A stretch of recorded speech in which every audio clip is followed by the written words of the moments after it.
سورہ احقاف کی آیا 15 میں حکم دیا گیا ہے مجھے اس امر کی توفیق دے۔ کس چیز کی توفیق؟ ان اشکر نعمتک، کہ میں تیری نعمت کا شکر ادا کروں۔ پھر آگے 2 نعمتوں کا ذکر فرمایا۔ کون سی؟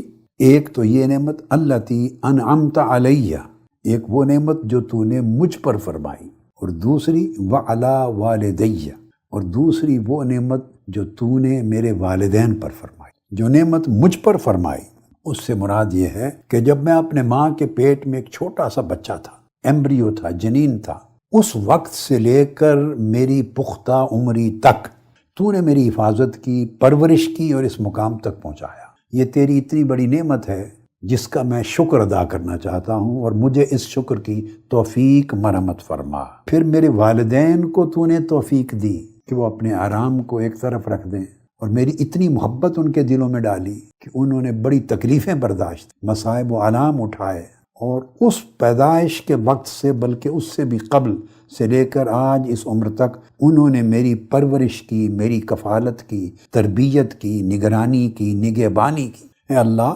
مجھے توفیق دے کہ میں شکر ادا کروں اس نعمت پر جو تو نے مجھ پر کی ہے، اور مجھے شعور عطا کر دیا ہے کہ میرے والدین کا مجھ پر احسان ہے۔ یہ جو توفیق خدمت والدین اور احسان والدین کے حوالے سے تو نے مجھے دی ہے، شعور سے لے کر عملی خدمت تک، اس نعمت پر بھی میں شکر ادا کرنا چاہتا ہوں۔ جنہیں یہ شعور مل جائے وہ اس شعور کے ملنے پر بھی اللہ کا شکر ادا کریں، پھر اس کا حق ادا کرنے پر شکر ادا کریں، اور اس توفیق کے برقرار رہنے پر شکر ادا کریں۔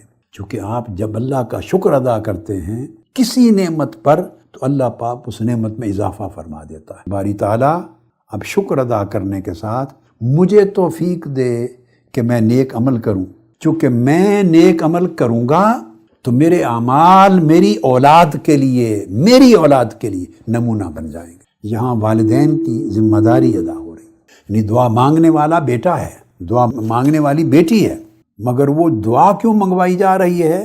والدین کی نسبت سے دعا ہو چکی، اب اس دعا کا تعلق اس کی اپنی اولاد کی نسبت سے۔ دعا منگوائی جا رہی ہے، مولا مجھے نیک کر تاکہ میری نیکی کو دیکھ دیکھ کر میری اولاد نیک ہو جائے۔ والدین کو متوجہ کیا گیا، جھنجھوڑا گیا ہے کہ آپ چاہیں اگر اولاد نیک بنے تو خود نیک بنے۔ بس ایک جملے میں درس ہے، اگر اولاد کو نیک دیکھنا چاہتے ہیں، صالح اولاد دیکھنا چاہتے ہیں تو صالح والدین بنیں۔ ہماری زندگی میں تضاد ہے، بچے 24 گھنٹے، وہ ایک جیسے ویجیلنس ہوتی ہے نا آج کل، ان کے کیمرے میں سب کچھ نقش ہو رہا ہے، ان کے دماغ میں بولیں گے نہیں، وہ 20 سال کے بعد اکٹھا بولیں گے جا کر۔ کیسے بولیں گے؟ نافرمانی کی زبان سے۔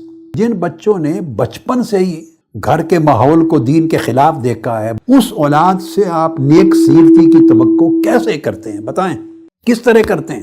وہ ساری جس بدی، برائی، ظلم، گستاخی، نافرمانی کی شکایت آپ کرتے ہیں اولاد کی نسبت، وہ بیج تو سارے آپ نے خود بوئے ہیں۔ لہٰذا اولاد والدین کا عکس ہوتی ہے، کبھی نہ بھولیں۔ بچوں کے دل و دماغ پر اچھے نقوش چھوڑیں، جب ان کی پرورش ہو رہی ہے لاڈ میں، پیار میں گزار دیتے ہیں، اور ان کی اخلاق سازی، ان کی سیرت سازی اور ان کی ادب سازی پہ کوئی توجہ نہیں کرتے۔ ظلم ہے، نسلیں برباد کرنے کے ذمہ دار والدین بنتے ہیں۔ جو آپ اپنے والدین کے لیے کریں گے وہی کچھ اولاد آپ کے لیے کرے گی، جو کچھ آپ اپنے والدین کے لیے بیہیو کریں گے اولاد آپ کے لیے بیہیو کرے گی۔ ہر عمل کی سزا یا جزا اللہ چاہے تو آخرت میں مؤخر کر دے، مگر والدین کے ساتھ کی ہوئی نافرمانی اور بدسلوکی کی سزا اللہ صرف آخرت تک مؤخر نہیں رکھتا، وہاں تو ہوگی۔ اللہ پاک اس کی سزا اسی دنیا میں دیتا ہے اور دکھاتا ہے۔